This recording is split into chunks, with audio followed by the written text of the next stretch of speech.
Venimos de varios hechos que encadenan una situación creciente, por lo menos en cantidades y en intensidades, de hechos de violencia que involucran a las adolescentes en escuelas, hechos de tragedias que parecen tomados de noticieros de Estados Unidos, pero que se empiezan a reproducir en la República Argentina. Caso, la situación ocurrida en San Cristóbal, en la escuela número 40 de ese pueblo santafesino, con un joven, un alumno de 15 años, que asesinó a un compañero. Ahora también un joven que amenazó con un arma, hijo de una diputada nacional, amenazó con un arma a sus compañeros y les dijo que los iba a matar. Bueno, situaciones que se van reproduciendo. Y también otra problemática que atraviesa a la juventud en estos tiempos y en general, pero nos centramos en la juventud, es el tema de los suicidios, ¿no? Está el caso de Maitena Garófalo, una chica de 14 años que, bueno, se está investigando esa situación, pero indica todo que eso fue lo que ocurrió en el marco de, bueno, una situación de desprotección y de vulnerabilidad en esa edad, ¿no? En esa edad de formación y de primeros pasos en la sociedad. Vamos a tratar de analizar lo que sucede con Solange Lertora, que es psicoanalista, escritora y docente universitaria, especializada en adolescencia, justamente, y en la salud mental, que es la problemática que queremos abordar y que atraviesa o que marca estos casos y su reproducción. Solange, te saluda Pablo en La Patria de las Moscas, en FM en Tránsito para la cadena Cruce. Primero que todo, gracias por darnos unos minutos para charlar sobre este tema tan difícil, ¿no? ¿Cómo estás? ¿Qué tal, Pablo? Buenos días, ¿cómo estás? Muy bien, muy bien. Bueno, ¿qué nos puedes decir a priori de... Bueno, tomamos estos dos casos que son los más choqueantes de los últimos días, pero hay un montón invisibles, ¿no? Que sabemos que se reproducen a lo largo y a lo ancho del territorio. Claro. Bueno, cosas para decir hay muchísimas, pero yo la primera que te diría, que me parece que es la que más tenemos que tener en cuenta, es que tendemos a minimizar las cosas que pasan en la adolescencia. Es como un discurso que llega de los padres en el consultorio, pero que también llega en general, ¿viste? Esta idea de que, bueno, son pavadas de la adolescencia o son chicos. Incluso a veces lo que me pasa con mis pacientes es que cuando manifiestan un malestar, los padres se fastidian, se molestan, se enojan, no quieren hacerle lugar a eso. Tendemos los adultos a tener una posición con la adolescencia de sermonear, ¿no? De citar el ejemplo, decirles lo que tienen que hacer. Y a veces hay pocos espacios de escucha. No digo que sean todos los hogares así, hay padres que están muy interesados en esto y muy dedicados, pero hay pocos espacios de escucha para los adolescentes y es una edad particularmente vulnerable y complicada, como vos también venías ubicando en estas noticias. Ujú, totalmente. Y además hay una sobreexposición de los pibes y de las pibas a un montón de mensajes y de bombardeos que forman comportamientos que están fuera de control, me parece, ¿no? Claro.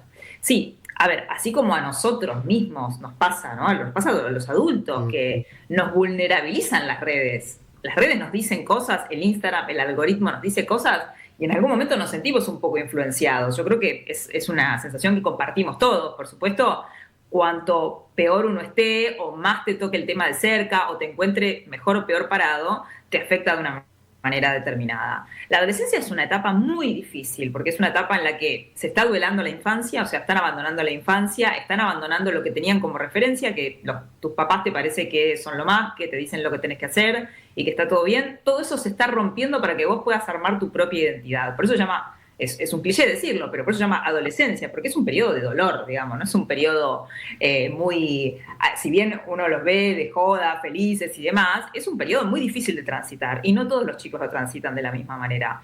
Es un momento en el que no tenemos mucho recurso simbólico y empezamos también a tener nuestras primeras libertades y a manejarnos en el mundo y eso también es a veces difícil de maniobrar, pero efectivamente, como vos decías, Pablo, o sea, así como nosotros estamos expuestos con esto todo el tiempo a cosas que nos llegan, ellos también, y eso los influye de otra manera. Sí. Solange, está más corta la niñez, la adolescencia sobreviene más rápido y una supuesta adultez que no es tal en estos tiempos. Eso dicen, ¿no? Parece ser. Parece ser que la adolescencia llega como más rápido. Bueno, ahí habría que hablar un poco de niñeces, pero hay un poco una adultización de los niños. Tampoco podemos mantener los niños para siempre.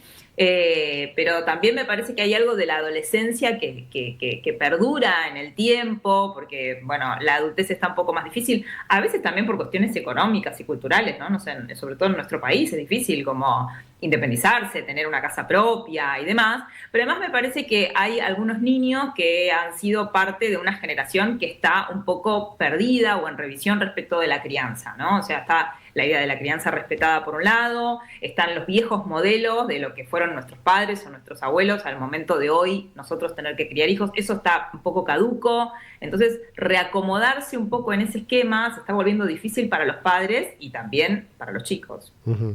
Y la sociedad, porque bueno, hablamos de la casa, de la familia, de los padres, de las madres, pero ¿qué pasa con el contexto, no? Porque la sociedad está formada por la suma de todo eso, pero hay también, bueno, hablamos de mensajes y de cuestiones que abundan y que circulan sin curaduría, más que sin control.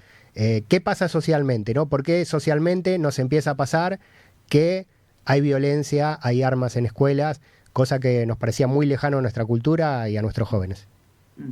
Sí, bueno, hay un montón de factores ahí que analizar, algunos me competen a mi campo y otros no, pero sí me parece que hay como una sensación, no sé si a ustedes lo sienten, pero hay como una sensación de irritación general, ¿no? No sé si es nuestra, solamente como país, o habrá que analizarlo, o es general. Yo creo que están las dos cosas, me parece que hay una sensación de irritación que tiene que ver con nuestra realidad y hay una sensación de irritación que tiene que ver con la sobreestimulación de pantallas, del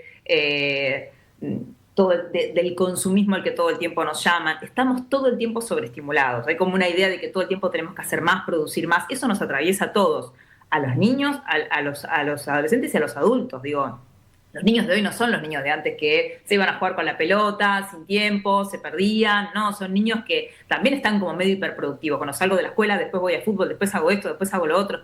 Parece como que esa obligación de hacer cosas también recae sobre los niños. Eso tiene un poco el clima más crispado o más, digamos, cerca de que uno actúe o ¿no? Digamos, tenga un episodio de furia o esté más de mal humor o esté como un poco más crispado. Hay un clima más crispado en general. Después habrá que pensar cómo es que llegan las armas a los chicos, ¿no? Eso es otro asunto, digamos. Ahí hay una complejidad de factores sociales, familiares, bueno, ahí la cosa escolares también, me parece. Sí, bueno, gubernamentales, ¿no? El Estado tiene que estar presente para que eso no pase. Estamos charlando con Solange Lertora, psicoanalista, escritora y docente universitaria.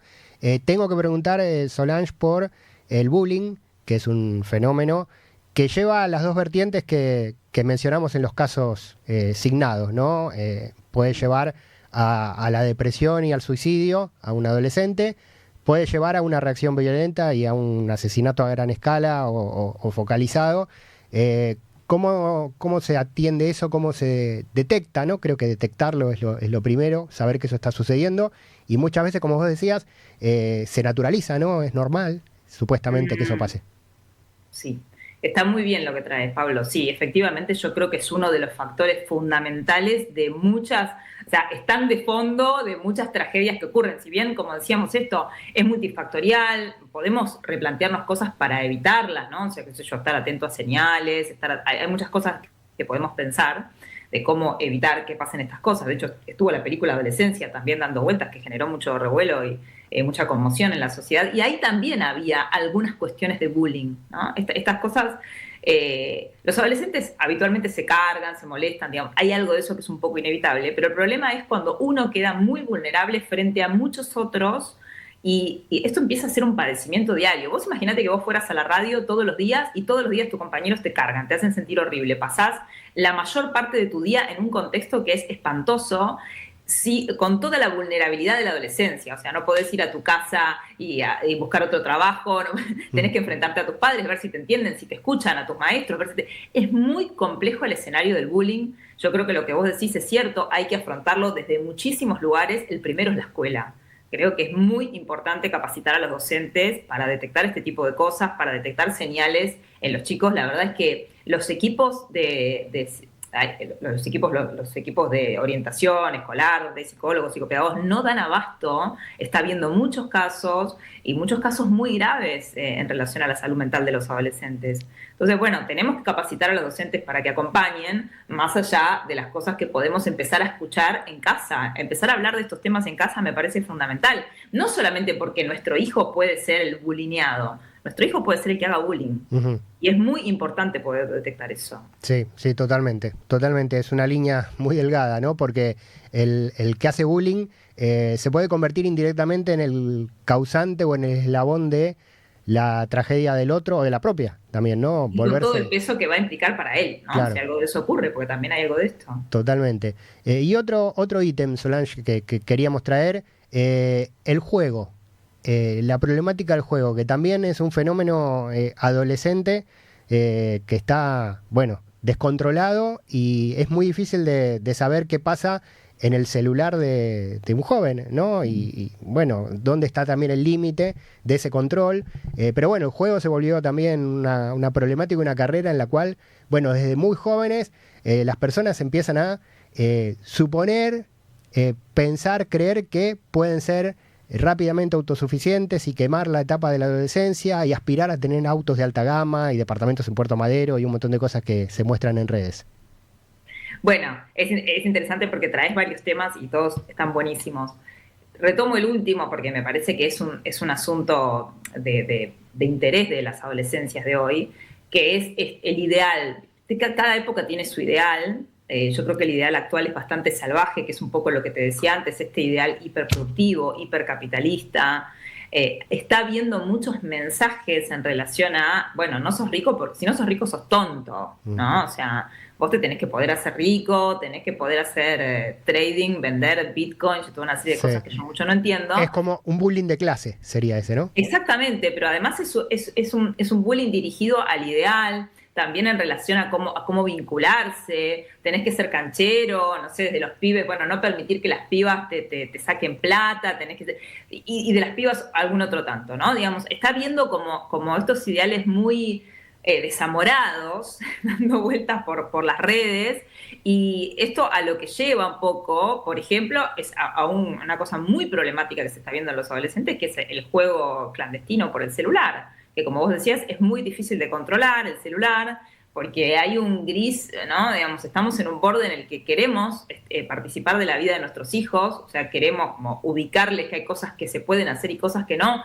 porque hay cosas que todavía no están en posición de elegir o de decidir, pero también es importante darle al adolescente cierta libertad. No lo podemos tener en una cajita de cristal, digamos, tiene que tener sus encuentros, sus amigos, sus salidas, su privacidad. Entonces, es un borde bastante complicado, pero creo que es muy importante involucrarnos, y tomo lo que vos decís. No parte solamente de una involucración de la familia con respecto a, bueno, a ver, chequeemos, por ahí no le estamos mirando el celular, pero lo vemos raro, lo vemos que está todo el tiempo, que es algo que los adolescentes hacen, pero uno distingue que hay ahí una pequeña diferencia entre que el adolescente esté colgado, la pase bien con sus amigos y demás, o que empiece a dejar de ver a sus amigos, se empiece a encerrar demasiadas horas, a estar como muy triste, como muy desesperanzado. Digo, hay algunas señales que podemos tomar que pueden ser alerta de distintas cosas.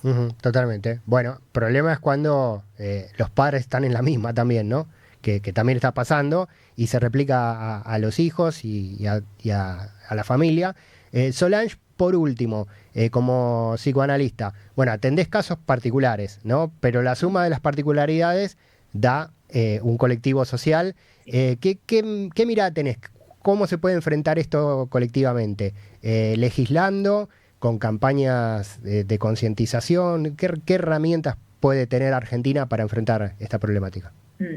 Bueno, como vos decís, hay un aspecto que es más individual y otro que es más colectivo. Yo creo que lo colectivo también se gesta en lo individual, valga la redundancia o la contradicción. Entonces, si nosotros queremos hacer un movimiento colectivo, así como se viraliza, digamos, las cosas para mal, también podemos viralizar algo de este mensaje para bien. Cada uno en sus casas puede empezar a hacer este trabajo. Los mensajes que le damos a nuestros hijos son muy importantes. Esto que yo te decía antes, ¿te preocupa que tu hijo sea el bulineado? Y está buenísimo que eso pase. También tenemos que educar a nuestros hijos para que no hagan bullying. Digamos, si nosotros arrancamos criticando a la madre, a la maestra, ¿no? O sea, hay cosas que son muy importantes, tener el cuidado respecto de cómo charlamos estos temas, abrir espacios para que los adolescentes hablen. Está muy bien esto que vos decís, empieza por la casa, sigue por la escuela, abramos el espacio en la escuela para que los chicos hablen, capacitemos a los docentes, me parece que eso gubernamentalmente sería algo muy importante. Los docentes no están listos para esto y tienen que lidiar con esto todos los días.